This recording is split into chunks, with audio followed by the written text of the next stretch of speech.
Pourquoi faire? Pourquoi est-ce que tous les jours on doit se lever, travailler et effectuer nos tâches quotidiennes? Et si au contraire, au lieu de courir derrière le succès, on préférait juste ne rien faire? Cette perspective de vie, elle n'est pas particulièrement acceptée par la société et pourtant elle concerne pas mal de monde. Et d'ailleurs, elle porte un nom, on appelle ça l'oblomovisme, du nom d'Oblomov, qui est un aristocrate russe pas vraiment comme les autres. En fait, Oblomov, c'est le héros d'un roman de 1859 écrit par un certain Ivan Goncharov. Et le roman est d'ailleurs adapté en ce moment en pièce de théâtre jusqu'au 22 mars au Théâtre de l'Essaïe. Donc j'ai hâte de voir comment la question sera adaptée sur scène. Et pour parler de cette question, je vais vous présenter un peu ce qu'est plus l'oblomovisme. En fait, pour faire simple, Oblomov, c'est un riche propriétaire qui passe tout son temps allongé sur son lit à ne rien faire et qui est en quelque sorte constamment perdu entre ses rêves et ses regrets. Pourtant, il n'est pas tout seul, il a un ami qui s'appelle Stoltz qui essaye constamment de le secouer, de le bouger, de lui faire faire quelque chose de sa vie. Mais en vérité, c'est impossible, Oblomov ne bouge pas. Pour dire les choses simplement, il souffre juste d'une flemme immense, d'une forme de procrastination que l'on pourrait presque qualifier de maladie. Mais ce qu'il faut bien comprendre avec cette perspective de vie, c'est qu'on ne parle pas juste de fainéantise. Oblomov, en fait, ça reste un homme sensible. Ça reste quelqu'un de bien qui en a justement marre des faux semblants et des tâches inutiles que peut parfois lui imposer la vie. Donc son refus de bouger, c'est une sorte de sagesse, une façon de dire non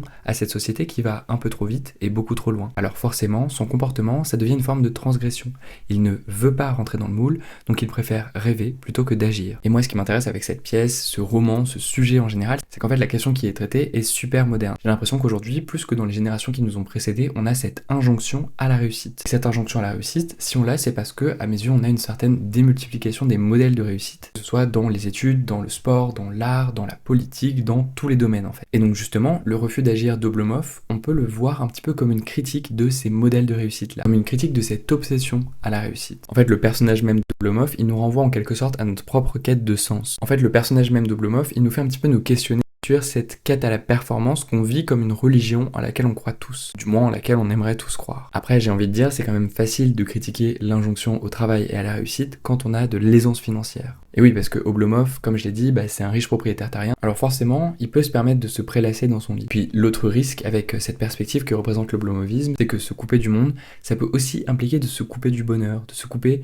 des gens que l'on aime, et de ne vivre que dans ses propres rêves. Et aujourd'hui encore, on se la pose cette question. Je sais pas si vous vous souvenez, mais il y a 2 ans, pendant les débats sur la réforme des retraites, c'était justement la députée Sandrine Rousseau qui avait revendiqué un certain droit à la paresse. Du moins, elle avait mis le sujet sur la table ou dans l'assemblée. Et pour prendre un autre exemple, dans les entreprises aujourd'hui, on se met de plus en plus à questionner la semaine de 5 jours.